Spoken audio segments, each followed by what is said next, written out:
dropped out early? We'll just have to find out, as now it is time. I think eyes are going to be on things like Yone, things like the Taliyah, especially. Vi will be permabanned throughout the entire series. That is not something really to worry about.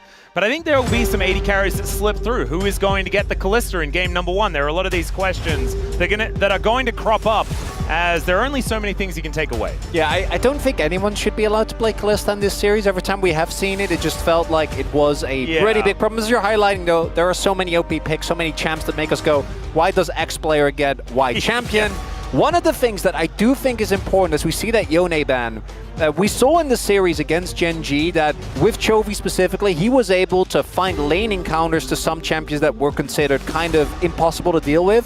Neither of these players really play towards lane all that much, right? Both Zeka and Faker, I think, are more known for what they do out of lane. So I wouldn't be surprised if we just go for champions that have maximum impact. Taliyah, the Galio are ones that I'd be looking towards. T1 looking to potentially trade, like they haven't banned Vi yet. They're looking to trade Vi for Kalista Renata. That would be such a bold choice. Renata's strong into dive compositions, but when you don't see Vi in that first spot on red side, you're starting to wonder like what kind of game is T1 playing here, because that's the obvious one, that's the permanent one. We have never not seen that one. So some decision making here in this final moment about it, and they are going to leave both the Kalista, of course, and that Vi. So I mean, I kind of what you value. I had a feeling that they were going to gamble with the Peanut Vi situation. It's gonna be Vi. They have to lock it in. Because the Kalista Renata, as good as it is, Nico is still open. Has actually made it through the draft. If you answer with Varus Nico, that's playable. I don't think you can give Oner Vi, and we trust Peanut on Vi blindly as well. So, but T1 knew this was going to happen as well. Yeah. And the only thing that makes me kind of wonder is, I feel like the Poppy in particular we've seen be used with great efficiency. Another answer is Skarner, but Skarner has been a bit hot and cold, and Oner's performance last time was not necessarily the best. Yeah, I think you pretty much have to go for the Kalista setup here, though. There's not really any other way to approach this, although T1 disagree. And we'll at least look at the Gwen. Yeah, you could theoretically pick the Kalista, see whether they're going to pick away the Nico, and then opt in for something else other than the Renata. You could also lock the Nico here and deny their Kalista counter, and then get the Kalista Nico as a response. I think with those two bans, though, you're gonna be gunning for the Kalista. Like, both Poppy and Taliyah are so good into it. It'll be really a big gamble if they don't. But you're right, they are gonna go for the Nico instead. I think this is kind of the checkmate moment, because you deny they don't want to play Kalista anymore now into this Nico, and then you still get to have it. This is the problem for me, though, is you can't deny Ahri Vi from Peanut and Zeka. And we haven't seen this combination like all year because it's illegal. You're just not allowed to see it because Vi has been banned in every single game. This has, like, point and click, you're dead is basically how it works. And Zeka is no stranger to the Ahri play as well. Let's see whether Harmolife Esports are actually happy to pick away the Kalista. That picture is hilarious. And instead, it's going to be a Jax consideration for Zeus. Fire with fire here on this top side into the Gwen.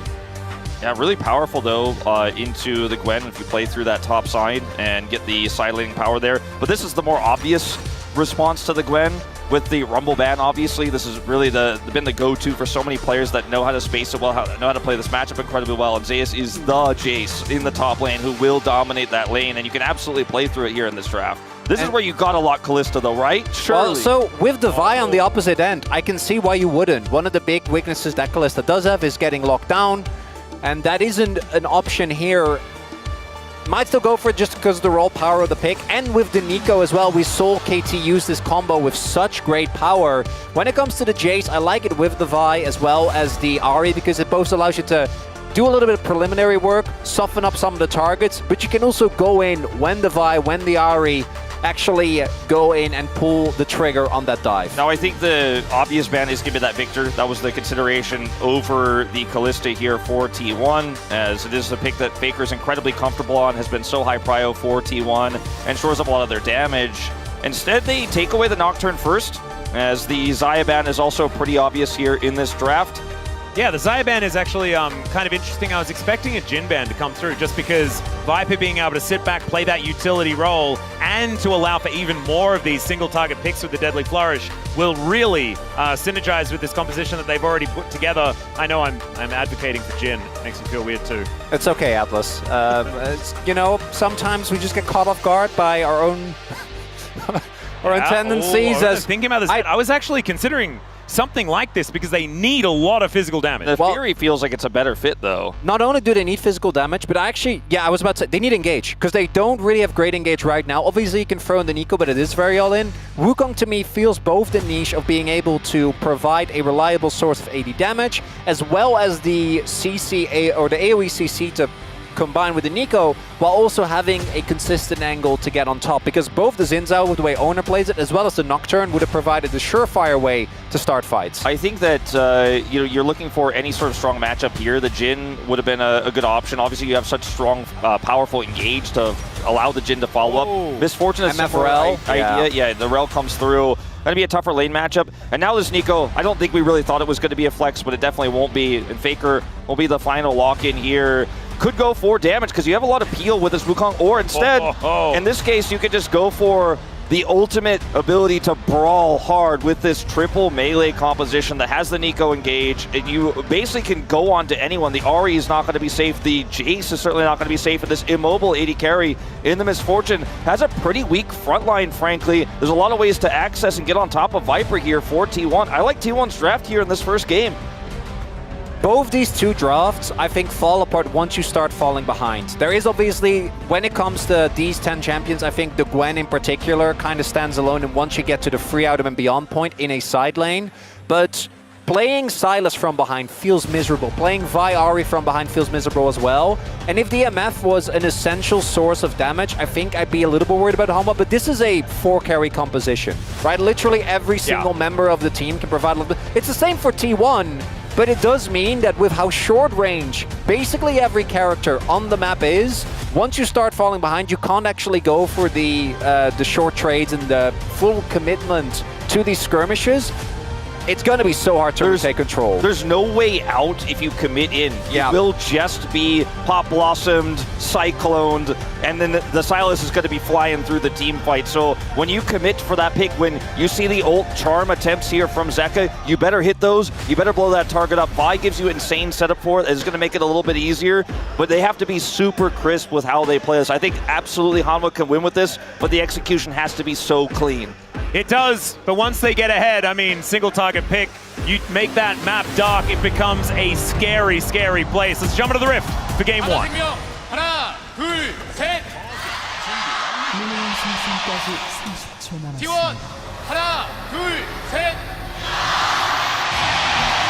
Oh my goodness, we were missing this yesterday, but this stadium just erupted with the T1 cheers.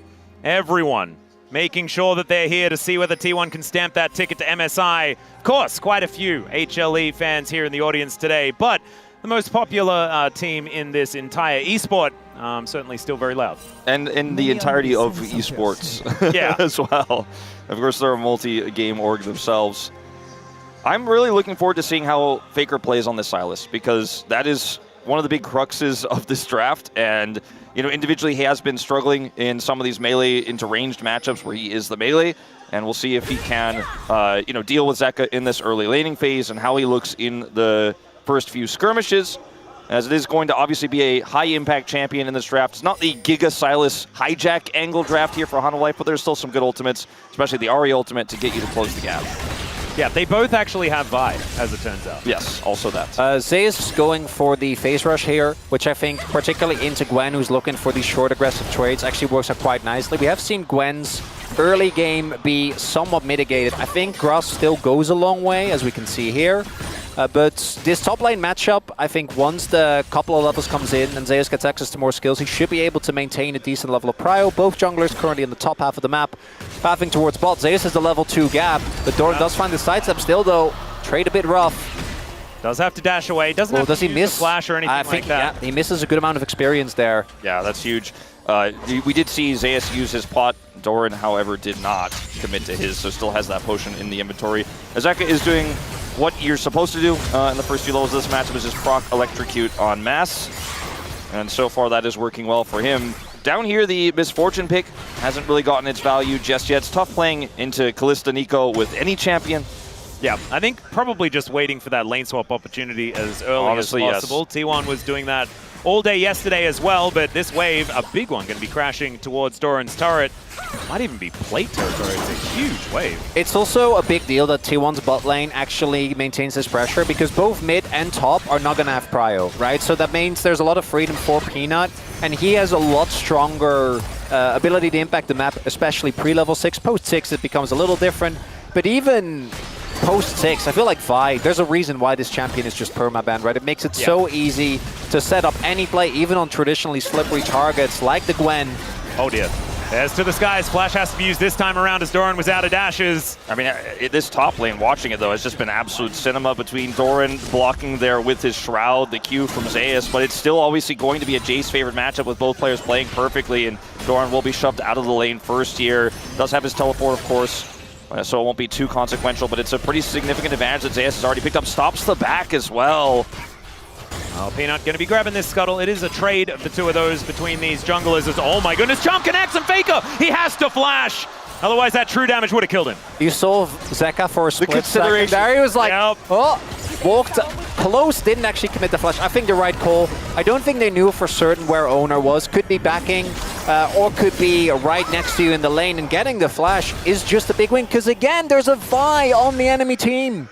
Yeah, Gume is going to swap up here to the top side now as Doran heads down to the bottom side with his teleport. Tough matchup to play out here. And it's going to be a free back for Zeus in the meanwhile with the push coming through.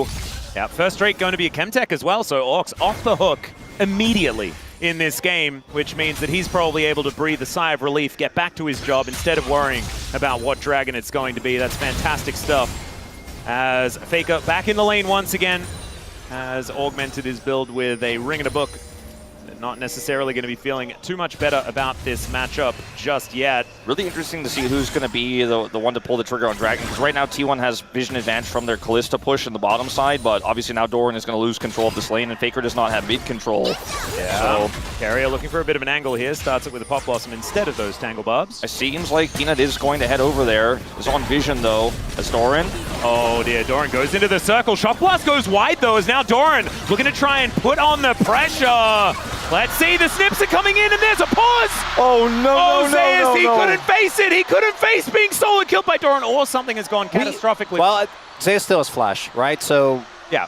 No, I felt the melodrama. No, I do. You know, I appreciate your flat for really, because we might be settling in for quite a pause. I mean, you know? Well, I hope not. We have seen so many times in this matchup between these two players, like even when Doran was on Genji, we talked about the MVP thing earlier, that Zeus has been neutralized by Doran. Like it seems like in best of fives in our roadshows here at LCK, it doesn't necessarily happen internationally, it doesn't necessarily happen in regular season, but there's these moments where you're like, is Doran gonna do it? Like is he gonna get the outplay? Yeah. And in these big best of fives, this feels like a finals, right? It's obviously not, it's our second seed qualifier match here, but Doran again, man, he's playing aggressively. He's getting the better end of Zeus once more. Now, like you said, I want this pause to actually be like Oner's keyboard feels like it's lagging. That's what I want the pause to be. Peripheral issue, and it's like Faker who's just like, oh no, something's going a little bit wrong here. In the meantime, there is this incredibly intense, it's a Gumayusi audio issue, guys.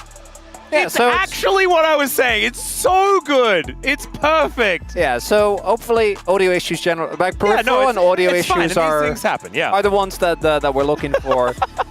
It will be interesting to see if they actually do get the flash. Jace is just as susceptible, or I'd argue more susceptible to ganks from the Wukong the moment that the flash is down. Look at Faker's face as well. He's grinning a little bit. He's like, Doran, it's going to be okay, buddy.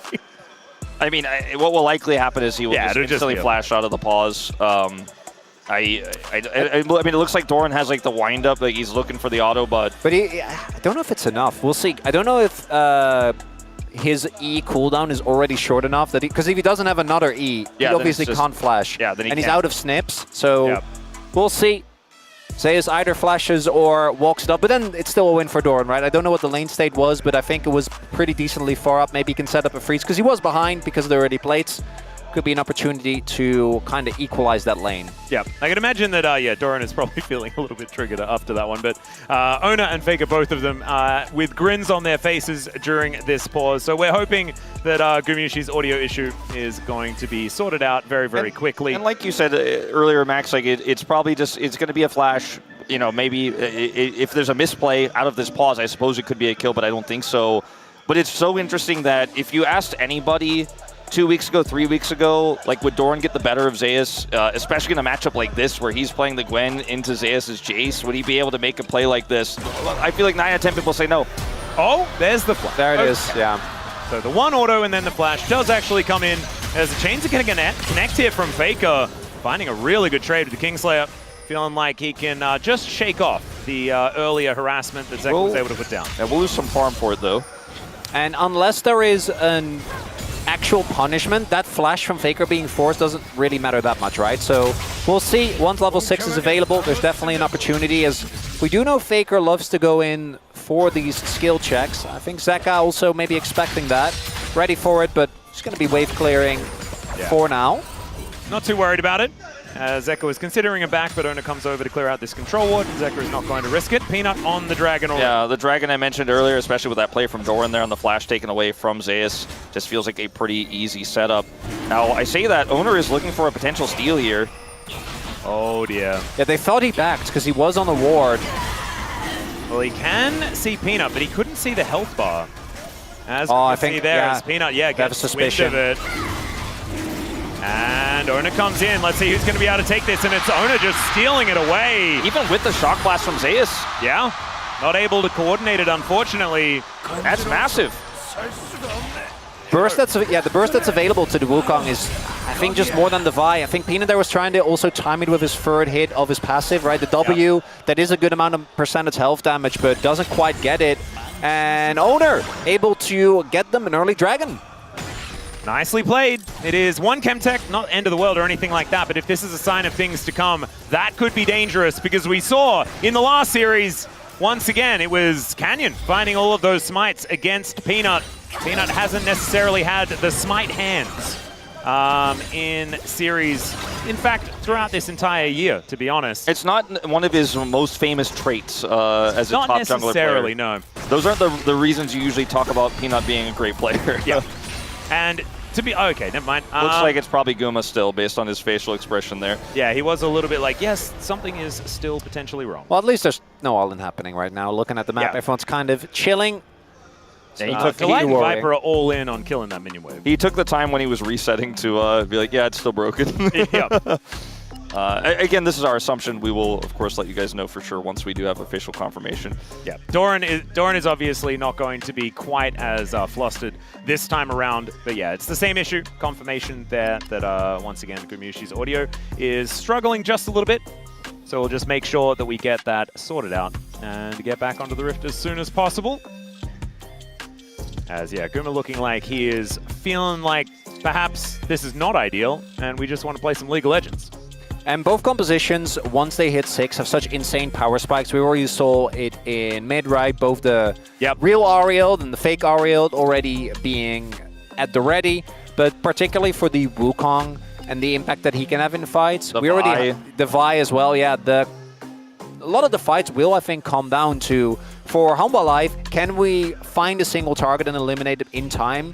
Because I think the AoE power of the T1 composition, particularly if they can get a flank off with either their Wukong or their Nico, can be tough to deal with if you're fighting in enclosed spaces. And obviously, with the explosive engage opportunities that both of these teams have, having Prio and having the vision and the ability to select the correct target and set up that fight, knowing where the enemy peel is really important. So continuing to have lane Prio, I think, was really important for Hano Life's comp, because they have the Jason to the Gwen, right? They have the Ahri range matchup, obviously, into the Sylas, and they've been able to hold that Prio thus far, but we haven't really had a clash on objectives outside of that steal, but not really a true fight. Perhaps when these grubs do open up in a moment's time here, we'll see that fight break out and start to see those ultimates really make that impact. Because like we've talked about so much with the drafts, you win that first fight, if you win it with like a 3 kills clean, that might just be like what propels you to win the game, because it snowballs so hard. If you get a single pick, you get the objective, there's still some play there, there's still some wiggle room, but certainly this next big fight is going to be a big one.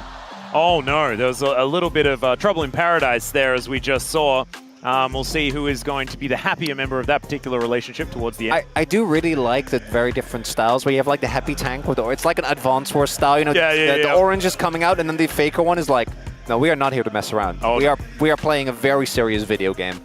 Well, my favorite one's still the the Zeka's head is small because his shoulders are so big. Yeah. It like took me a while to figure out what it meant, and then I realized what it meant. Yeah. This man carries. As I think we know this one. Oh, Viper too, though. Oh, man. Okay, so Viper can carry as well. That's what we're saying. As Jojo back on the broadcast for a few moments. And what are we just... The meta really, it's really getting out of control. Never stops developing. It really does not. Haven't seen this one before.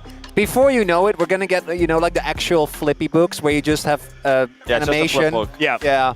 Or someone's gonna come and they've got like the paper that's extraordinarily long. Oh, yeah. One of those old printers, and they just pull it up as if you're like reading the comics. Oh, like the decree. Yeah.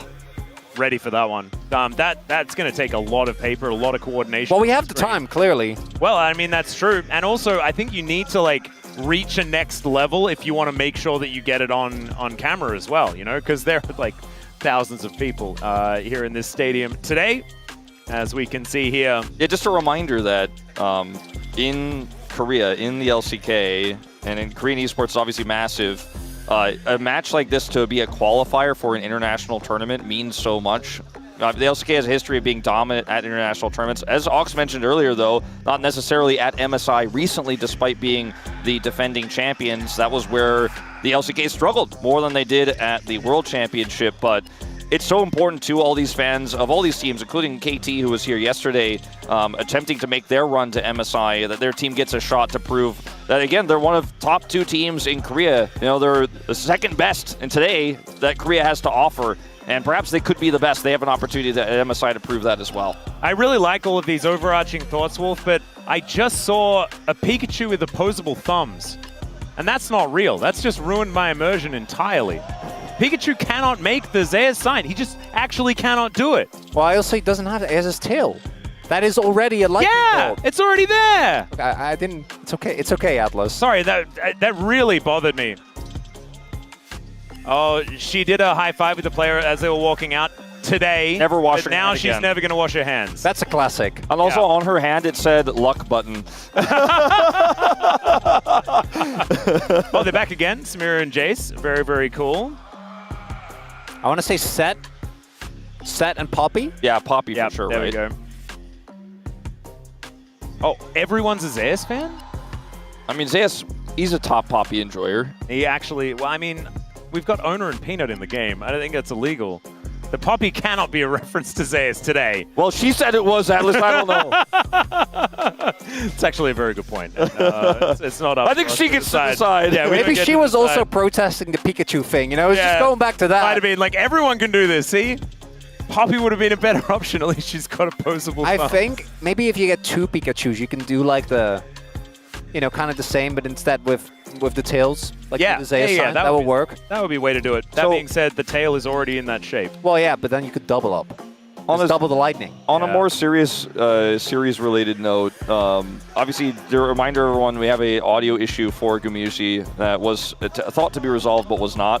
And, of course, during this time, okay, we are resuming soon, we've just been told, but during this time, I like it when Wolf gets serious, that's when you know the pause is over. Yeah. Well, That's the players can't communicate with each other about the game, so this is quite tense, right? Just to let people know at home who might not have known that rule, you're not allowed to discuss the game during these pauses. So everything that's happening, the next objective fight that's coming up, the lane states, all of that, you're trying to remember it and keep it in your mind's eye as you calmly wait for the pause to be resolved. So it is a very tense moment for both sides. A very big moment is upcoming in that first big fight. We talked about the level 6s coming online, and we'll be having it shortly as it looks like we're finally back. Yeah, here we go. Onto the Rift. For game number 1, ladies and gentlemen, it has continued for quite some time, but, not a whole lot of notable things have happened. Some flashes being blown by both of these top laners, and it was looking like Zeus was getting the control. That last play showed us that Doran's level up that he showed us yesterday is continuing even in this matchup. His Gwen has been great all year, to be fair, but still showing that form was not temporary. Looking at the sums available right now, neither top laner holding on to their TP, and it is very likely with 6 for Oner, we are going to see a fight around the grubs. Neither support is even close, as there we go! Yeah, we are flashing in and flashing out. is Oner. So that's a flash-for-flash trade. I think Delight going to be okay with it. Doesn't have Hex Flash. Well, the Wukong, though... And he does have Spell Book. Yeah, the Wukong, of course, does have... Okay, hold up. Yep, Doran going aggressive once again. I was going to say the Warrior Trickster. Warrior Trickster can help close the gap, and they will be looking for that as they have a great angle here with Keria on the flank. He doesn't have 6, but just a root would be enough to deny Delight entry. And it looks like Hanwha Life Esports have just lost interest in the whole thing, and they're just going to give it over to T1. Yep, not going to be grubs. Peanut instead just going to head towards this bottom side jungle. Look to steal that one away. And maybe also worry because Doran does have his TP available now, right? Yeah. His was a lot earlier on the cooldown. If that play had worked and they had been able to pick off Oner, I think they would have definitely gone for it, but not going to be the case as Doran is going to find each other, but obviously Zeus really wants to get a base in, only sitting on a tier as well, whereas Doran, we could see with those plated steel caps, really getting the better end of those trades. A lot of value out of that one. Gold incredibly even, as we can see, is now Zeka moving forward. Peanut's here, though. He's even got cease and desist. It's going to be used by Faker as he hijacks it away. And there it is, returned in kind. And Zeka will finally claim the first blood. It's a frustrating matchup to play as the Silas. You know, you get charmed like that, you eat that electrocute, and you feel like you have to go back in. You have to make it an even trade, or eventually just get worn down in the lane. But when you don't know where Peanut is and you make that call, Peanut every single time will come in for the punish. I think Faker just hijacking there, looking for something back, but doesn't even commit the flash, knows he was dead. And the crazy thing about that play is it felt like not that they already knew they had the kill. It was just, do I have to use my ultimate, is what Peanut was doing. Also, we just spotted Peanut on bot side. Like, he was spotted by Doran. They knew he was in the bot side, so I think that it's understandable, as you're saying, Wolf, as in a melee matchup, particularly with Silas who has so much sustain, you need to try and go in for that. But again, we knew he was there, and yes, his bot side camps are up, but it's Peanut. This is not the man that is just going to power farm, you know? If it was Canyon, maybe you get away with it. He knows those pressure points, you know, and Peanut's very aware of this. And I think Faker's case, like, if he just keeps getting poked out, he's going to look for a play here. Yeah, Charm is going to connect. That will save Zeka for now, but Faker actually still with his foot on the gas here in this game. Just to contextualize further Faker's decision to go in there, I mean, he's 20 CS down, right? He doesn't want to just lose a few minions there because of that trade, because Peanut might be nearby. And that's the problem when you're falling this far behind in this matchup early, is you have to make risky decisions, and this time he gets punished. Well, you can't make it anymore. Malignance is now in for Zeka. Yeah, that is a really big spike, and in any situation where you have a mid laner like this, one that wants to dive and you have a Vi, as long as one of the two is fed, you're feeling amazing. Hanwha Life are really going to get a ton of value out of these double spikes here. We have the Sundered Sky, we have the Malignance, Oner, Faker, neither of them have it ready. So I would hope that T1 chooses not to go and fight this dragon. Seeing everyone path towards bot, I know that's not what actually is going to happen, but I think they are at a pretty big disadvantage when it comes to those items. And we'll see if they're able to navigate this play regardless. Yeah, gold still extraordinarily close. That is only first blood gold really in it between these two teams. So nothing really to worry about. I think the Cyclone has to be game-changing if this is going to be a fight they can win down these critical items. That was so many Wukongs that Peanut just had to watch. The army of monkeys heading towards the Vi as, all right, cease and desist comes out. Peanut just starting this fight as he flashes away. Pop Blossom to stop any sort of follow-up, as now Peanut is just alone in the enemy jungle. Bullet time comes through. It does get a bit of damage down, but it's not going to kill anyone. And now Faker, with that Spirit Rush available, looking to try and close in on the rest of HLE. What was that, Peanut? Item spikes be damned. If you go in alone, 1v3 into the enemy jungle, having just 2 spike advantage doesn't really matter. Well, now Zeus is fighting against Doran. They, I was going to say trade ultimates, which I guess is kind of true, but Jace doesn't really have one. As Doran throws out the needlework, and Zeus is going to be feeling okay in this matchup. Oh my goodness, it is a Hex-Tech Soul, as T1 have 2 Drakes already in this game. Doran going to get chased away here. He does have teleport, so it's not going to be the end of the world, but pretty annoying for that to be delayed. And yeah, I mean, Peanut's decision there, he thinks, okay, we have such an advantage that we can actually just force this and blow up a single target, and that'll be the end of it. But you're playing into a Nico, and the zoning power here for T1 is just absolutely insane. So we'll watch this again. Peanut does not have full information of this Banana Brush at all. Goes in, flashes the wall here. Keria zones the follow-up, gets the double root, and then Faker also delays here, takes out half of Zeka's health bar. And there's just not enough damage on this MF at this point in the game, and Peanut is just solo dead. It's the double root. It's also the fact that if the light has flash, I think there's actually a world where they blow up Oner, and then maybe the fight is playable. But we knew the light didn't have flash, and without him having that summoner available, you can't follow up in time with where he was. So Peanut just too quick on the trigger. That means that T1 even getting a really big advantage when it comes to the objectives. And there are so many champions on the map that use Hextech well. It's Gwen, right? It's Jace on the other. It's kind of disgusting. Not to mention, Peanut also loses Flash on that play. You know, Flash to try to escape still dies. Can't turn the fight around, so... And also, they didn't really need to go that ham. We were already talking about the fact that they had these item spikes. You can play it slow and probably still win. You don't need to like go for the opportunistic play. As Zeus here towards this bottom side, dealing with quite a few bad guys in the area, but does have Delight over there.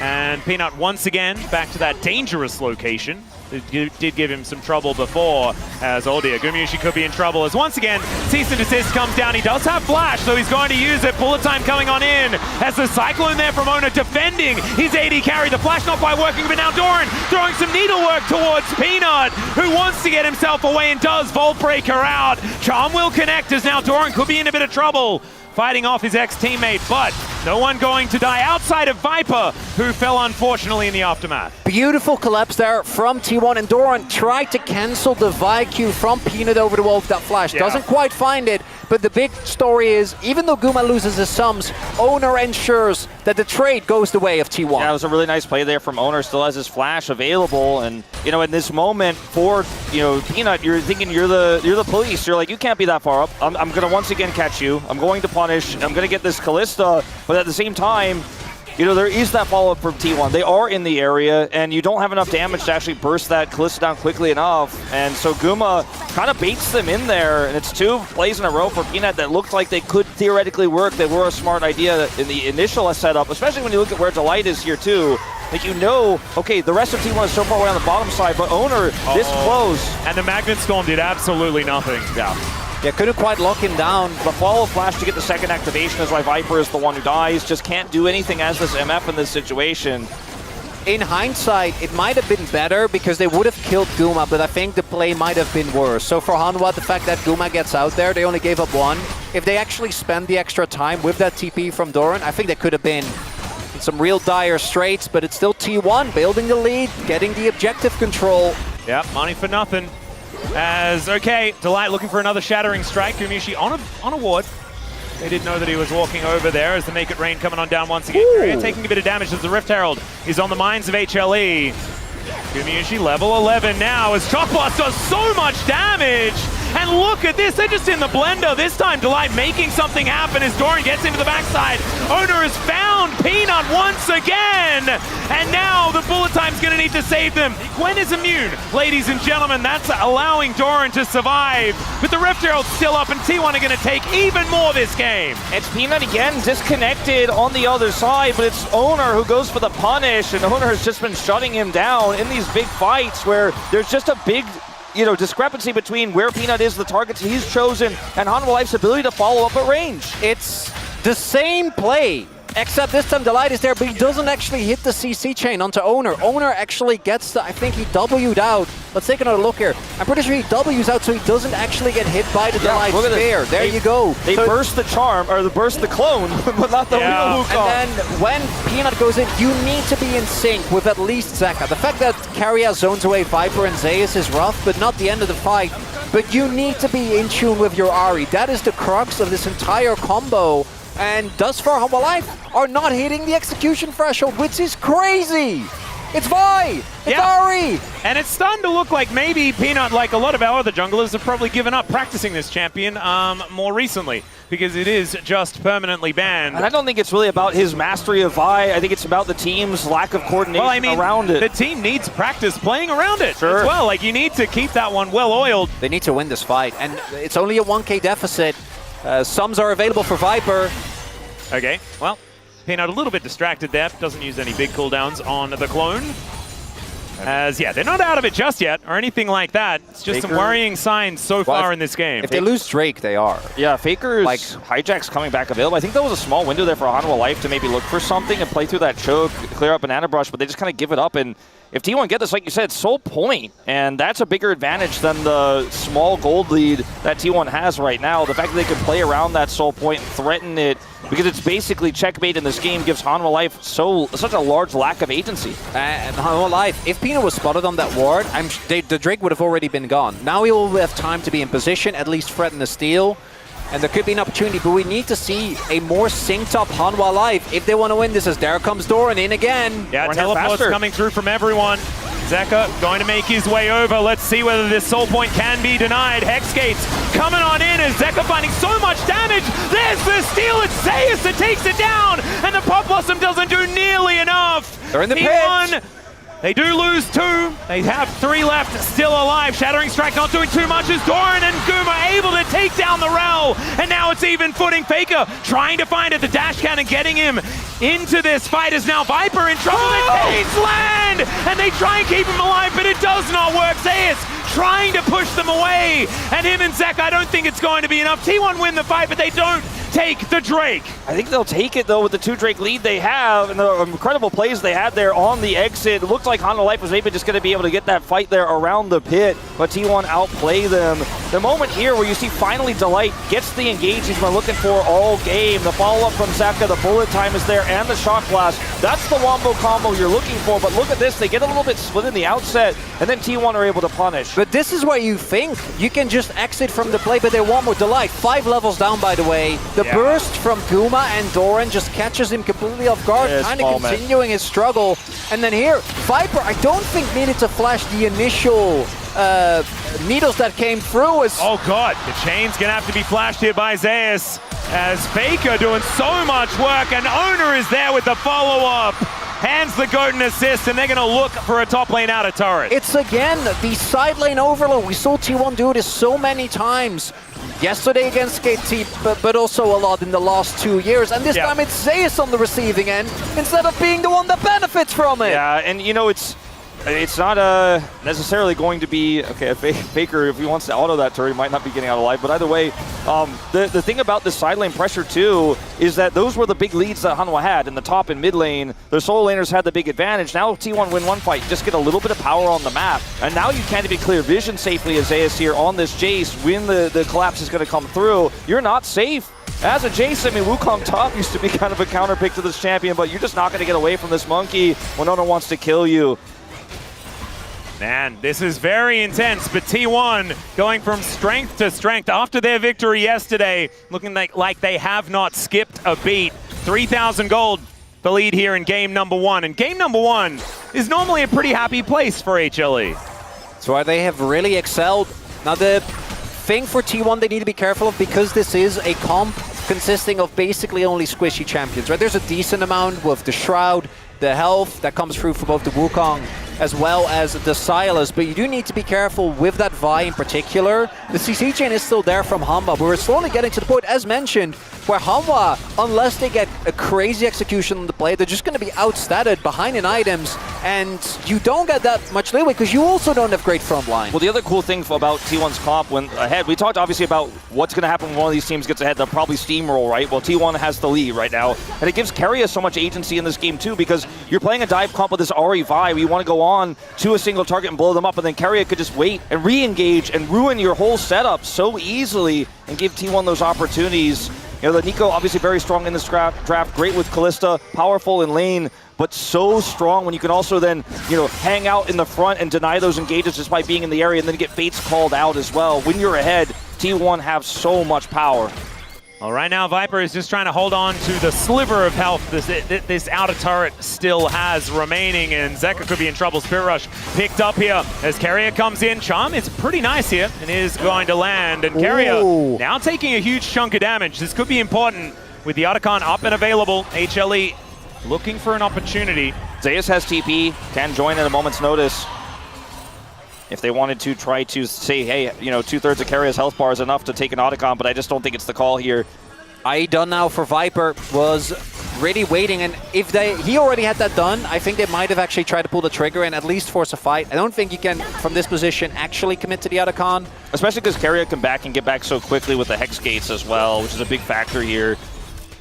We do see, yeah, Viper, that IE is good, but like how much does he actually get to use it in the fights? I think that's going to be one of the big issues, because thus far, T1 have already been kind of taking him out of the game, and it kind of reminiscent of what T1 did yesterday to Dokdom with so many backline threats that they have on this team. And you're an immobile AD carry, and I'm sorry, but just that Bloodthirster shield is not going to be enough. I forgot about it. And he also only has some brown bags here as well that were free, but it's not quite going to help you as far as maneuverability is concerned, even with the ability to strut your stuff. The cleanse isn't going to be enough, and the flash isn't going to be enough. You need your team to be there. You need your team, you need the setup, and you need to be the team that's getting the first kill. Well, they're going to look for it here as Delight going to be able to use that blast cone, but he's down incredibly low and will get taken down. Possible overextension though, as the Orbit Deception does a lot of work, as Faker dashing around the battlefield with his hijacked Spirit Rush. Now Pop Blossom is going to find only one, but it's Zeus. That is a great target, as now Zeka looking for the charms. The bullet time doing massive damage, but Doran now looking to get on top of Viper, who is completely alone and will get eviscerated. The wallets so heavy here for T1, and they just take HLE out of the fight. It was the fake out from Keria, the double fake out. It looked like it was just a clone coming towards them, but it was him. It was him. Zeus tries to react, but the biggest part of this is Delight dies, right? If you have that Magnet Storm, so many of these things go better for you. Maybe not the bullet time, because I think Viper couldn't have gotten any more value than he did in that one, but there wasn't any follow-up. They were so split, and so Doran just runs at Viper, the misfortunate immobile, and now Zeka clashing with Faker. Yeah, Chain's not going to connect here as Delight will come in, but so will Keria. Magnet Storm picked up by Faker here, taking a fair bit of damage, but they've taken the soul point. They've gotten exactly what they want. And Faker is able to keep himself alive. 5,000 gold now, the lead for T1. So the whole thing here is Delight coming forward, gets rooted, buffers it, gets away, but they know where he is. Faker's just not going to give him even a second. No space here. Comes in with his ultimate. They get the knockups. Oner takes him out. And now, for Hanwha Life Esports, how are you going to re-engage without that? And then the trick here from Keria. And Zeus tries to boop him away, but the damage is done. And Viper, he gets enough space from that hammer to actually channel his ultimate fully, but then they just run towards him and kill him because he's misfortune, and they didn't get any kills. Just didn't have the damage. A little bit more CC could have been the difference maker, as you highlight. Had that Rel been alive, that could have been playable. But T1, as they often do, when they get in this position where the game is just messy, there's fights happening everywhere. And I gotta say, if you're Ahri and you're playing into double clone and a Shroud, that's annoying. Yeah. That's not fun. Look at this guy, just sending Merc Wolves into the enemy jungle. Kind of love this from Keria. Very cool stuff. As all right, Doran going to get jumped on here by Zeus, but he doesn't look too worried about it. They do get into the circle as Doran just blasts his way out of there.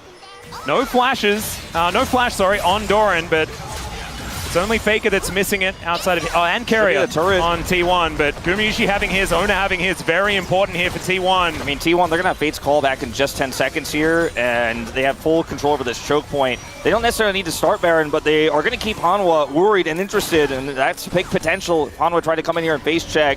Just a lot of pressure around the fact that Hanwha don't have any idea where T1 are. Look how careful and methodical they have to be to come over and clear this out. And I think with the misfortune in this composition, who's also currently backing, there's no way Hanwha can go, oh, well, they're not here. We'll threaten this.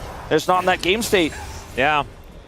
It's making us look back at that draft and think, you know, perhaps something with a little added range. Like the Jhin could have worked. Yeah, I thought the Jhin was the right call. I gotta say, though, when I look at how the early skirmishes played out, I don't know if anything that Hanwha could have picked could have made the difference, right? It's a good point.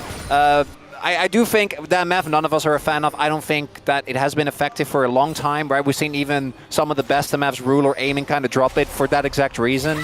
And as an AD carry, the most value you're going to get, and this scenario is Viper's obviously just getting that one good ult, but Delight has also been struggling, so that's not really happening. And I don't know if the Jhin would have helped Peanuts overextensions in those first few fights, which is really where the big story is here. It's not like Viper's having a bad game. He's 0-3-2, but that's because he's MF, and that's because his team is behind into this insane engage composition here from T1 with melees that can just rip you to shreds. Yeah. Speaking of being ripped to shreds, Peanut going to try and get over the wall, but the flash is there for Oner, and he just knocks down the Vi. There is nowhere that Peanut is safe in this game. And T1 were ready to say, we're going to trade Vi for Kalista, but the way they did it and the setup they got feels so powerful.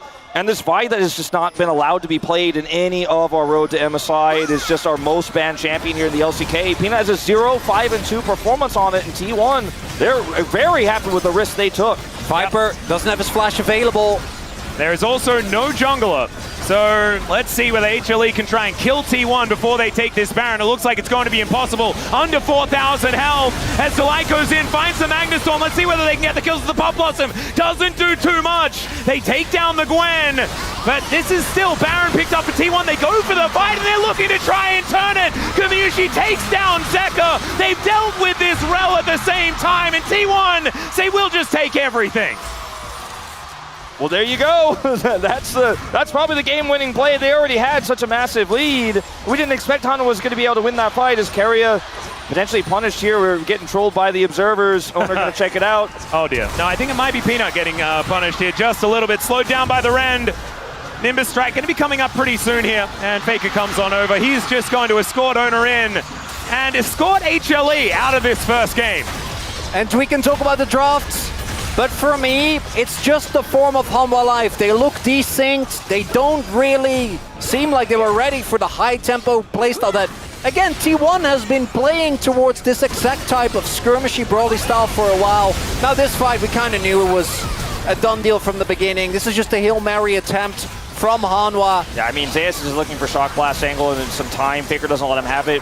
Keria's ultimate does practically nothing, but it doesn't matter because the fight is just so split because T1 have full control over this area. Peanut wasn't alive. He wasn't there. And right afterwards, he tries to punish, and he dies, and now he's not alive here for what is going to finally be Hextech Soul here for T1. And this game could not be more over. It could not. So that is going to be the soul picked up here for T1. They're going to be able to push in this bottom lane. They've already taken the mid lane inhibitor. And Zeus, he's looking for a bit of bounty gold. And I assume T1 are okay with him taking it because it's not going to save his Nexus. We had 2 T1 predictors, and on our global side, we had several 3-0 Hanwha predictors. Hanwha Life came in as the massive favorites, but T1 having the momentum carried them from yesterday into this first game for sure. I think a lot of people are rethinking expectations after this one. Yeah, me included, feeling a little bit silly for some of my opening statements here because it did feel like HLE were the better team before, based on our assessment. But momentum is so powerful, and T1 in this stadium, man, just feels like they are unlocked an extra level. And Faker now picking up a Magnus Storm for himself. That is going to be 2 inhibitors. This is, of course, feeling like a little bit of ceremony because this game is all but over. That is going to be a bit of an engage on Doran, but he does go into the mist and now looks to fight 4 people. Going golden here. Those big old scissors doing some work. There is the Magnus Storm finally. The bullet time coming in, but the wallets are so big. The pop loss are massive as well, and T1 just slaughter them in their own house, and they'll destroy it at the same time. T1 1-0 in the